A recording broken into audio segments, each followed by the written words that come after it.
Hey guys, what's up? Welcome to a new video. And as you can see, I am back home. I'm in my room again. But yeah, anyways, this video is going to be about this lens right here.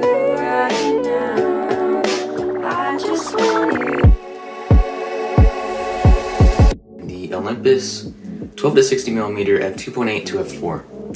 And it might be a little bit misleading because it's on my E520 right now, but this video is actually going to be about this lens on micro four thirds bodies.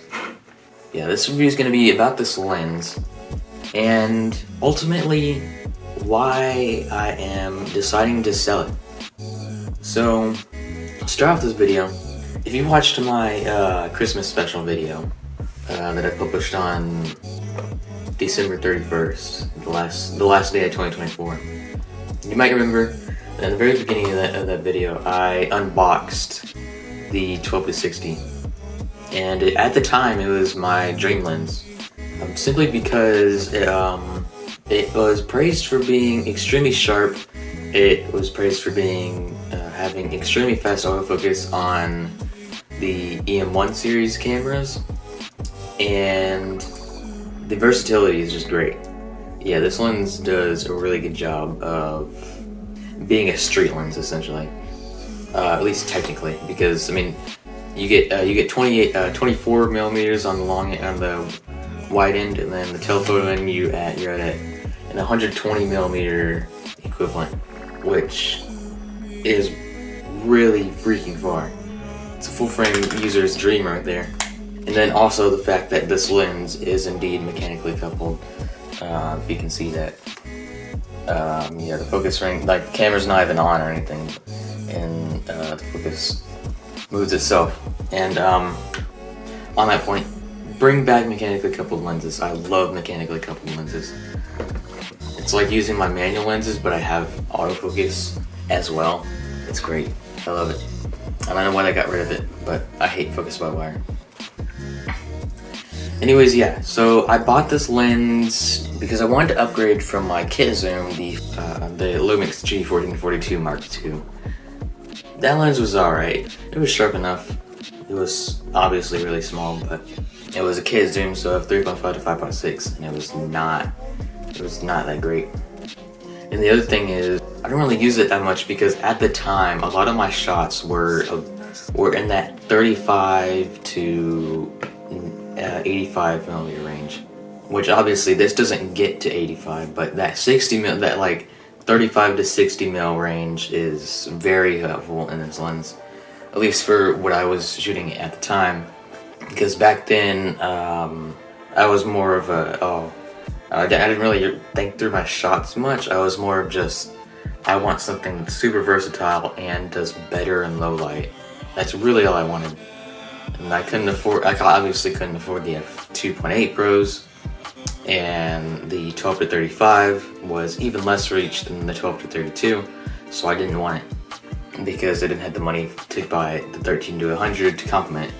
And about that, I am planning on buying the 12 to 35 and the 35 to 100 combo sometime either later this year or early next year for sports and event photography, because that serves as a 24 to 200 millimeter equivalent. 24 to 70 and 70 to 200. Basically just a tiny full frame 2.8 kit. But yeah, as I said, bought this lens because obviously everybody said it was great on the EM1, and plus it did everything that I wanted it to do. Originally I was going to buy the 14 to 54 Mark II, but everybody told me to buy this instead because it was a little bit longer, sharper. Let's go on to the honest review of this lens. I've used this lens quite a bit. I've taken it to Fort Worth, the downtown, twice. Dang, I've taken this a lot of places. Yeah, Fort Worth downtown 3 times because of Stockyard as well. And yeah, some clips of that will show, I'm sure, somewhere in the video. Places I took that lens and examples of what I shot with it. But yeah, those were the main points of where I took this lens. If you remember my everything you need to know about street photography video, I was using this lens in that video. Actually, I'm pretty sure this was in the video, sitting around like it is here. So here's my review of it. I can say that it is versatile. It is okay in low light. It's not the best because it's what I feared it would be. It's f2.8, and then as soon as you get to 18 millimeters, it's already f3.2. And then when you get to 35, it's already at f3.8. Once you get closer to 50, it already goes down to f4, and then 50 to 60 is like all f4. So the f2.8 to 3.5 range is essentially useless if you plan to use this as a zoom. It's better just to stop it down to f4 and just use it like that, because then you'll have consistent lighting across all your shots. Now another thing is below the 18 millimeter range, especially at 12 millimeter wide open, the barrel distortion is absolutely insane. Like, it is so bad. It's terrible. I'll show some examples of it, but it's so bad, so bad. It's the worst I've ever seen in a lens. And I don't even know why Olympus even approved this, because this being a pro level lens from 2008, having the 14-54 Mark II and the original one released before this, and they're pro lenses as well, but they're not as pro as this, and yet they don't have this issue. At least not to the degree that this lens has it. They have barrel distortion, but oh my gosh, this is awful. It's to the point where you start to be able to. It's to the point where you can literally start to use it as a creative effect. Like it has like toy lens vibes, essentially. And now obviously you can't see it in every scene. Okay, second video.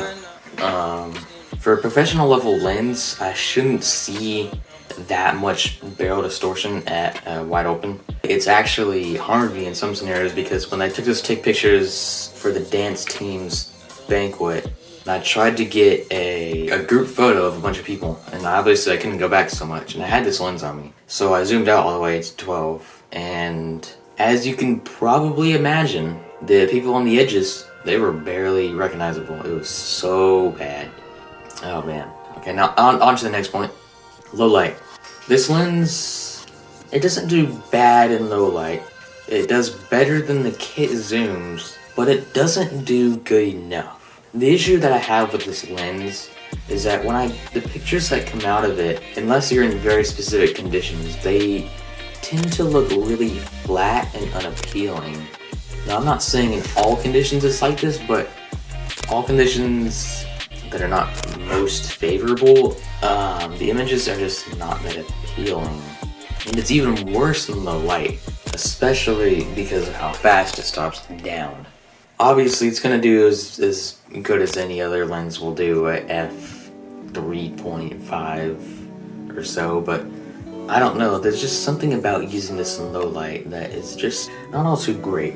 And now that moves me on to the next point, and that point is the pure size and weight of this lens. Now when I got it, I knew it was going to be a bigger lens. I knew it was going to be bigger than the 14-54 that I initially wanted. But what I didn't know is how heavy it was going to be.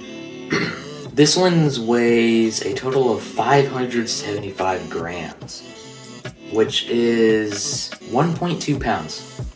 This lens right here weighs over a pound. You might be thinking, oh, well, that's not that big of a deal, right?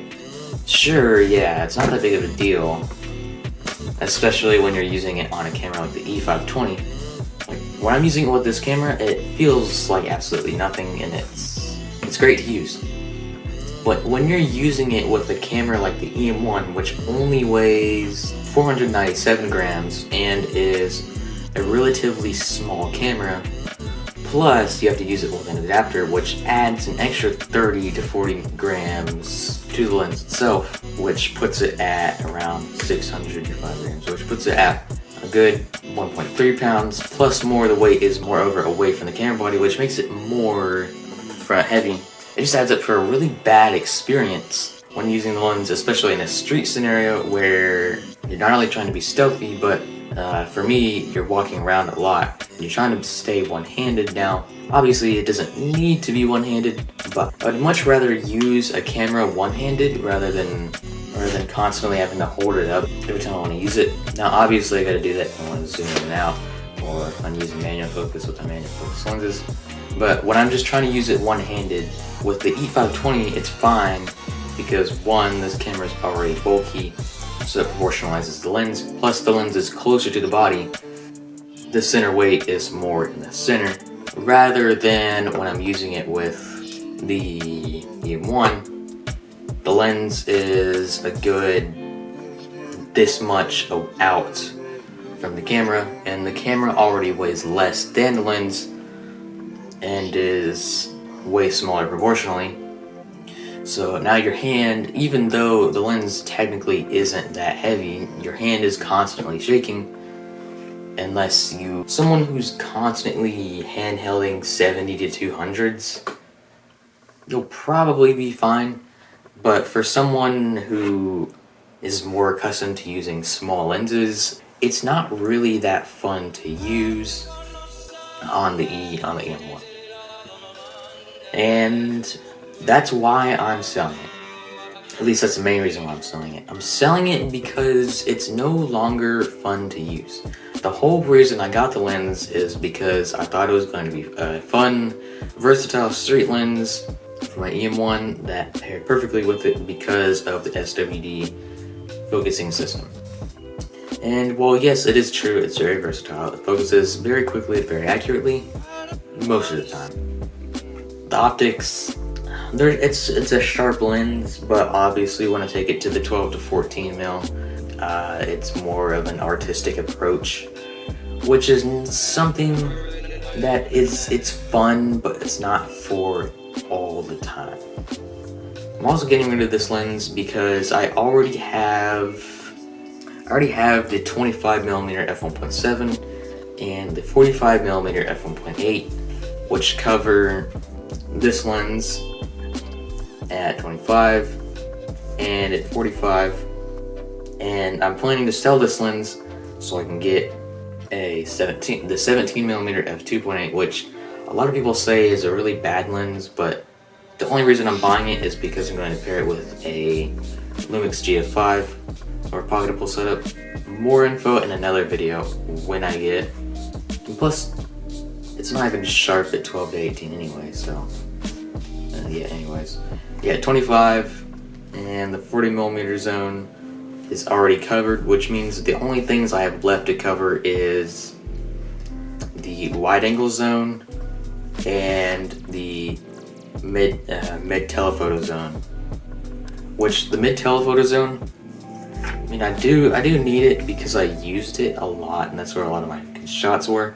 But I think what I'm going to do for this is either buy the Sigma 60, the Olympus 75, or just go ahead and buy the 35 to 100. But yeah, and those lenses all together are going to fit much better in my bag, and they probably all together are going to be, at least the 25, 45, and 17 are literally going to be lighter in my bag than this one lens. Who would I recommend this lens to? I don't know. It's an interesting lens, that's for sure. I think if you wanted to get this lens, I more so recommend the 14 to 54 Mark II because the optics are more consistent and the f-stop only goes to f3.5 versus f4. The autofocus is a little bit slower. CDAF optimized micro motor versus the supersonic wave drive. So it's going to be worse, at least when you're using it on the EM1, but it's not going to be much worse. I like using this lens on my E520, though an issue that I've had using it on the E520 is the autofocus is pretty inaccurate. So I think I recommend this to someone who wants to buy a camera like the E3 or the E5. They want to buy one of those cameras. I think this lens would be a perfect fit. But now obviously the whole point of Micro Four Thirds is small cameras, small bodies. And this lens still works with the EM1 line. I think I would also recommend this to people who are getting off kit zooms on their EM1, EM1 Mark II, and you don't really care about size, and you could really use that 60mm or 12mm range.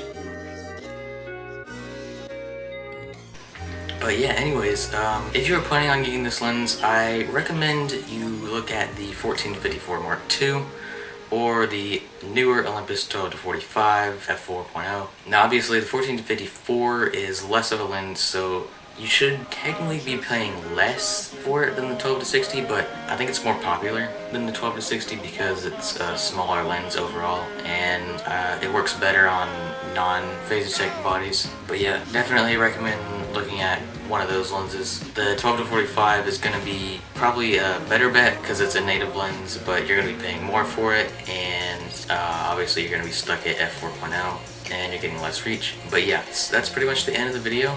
If you like lens reviews or you like budget photography, that is what I do here on this channel, or starting a photography business. I've been doing that as well. If you like photography stuff, definitely subscribe. Yeah, that's pretty much the end of this video. Stay tuned for the next one, and I'll see you there.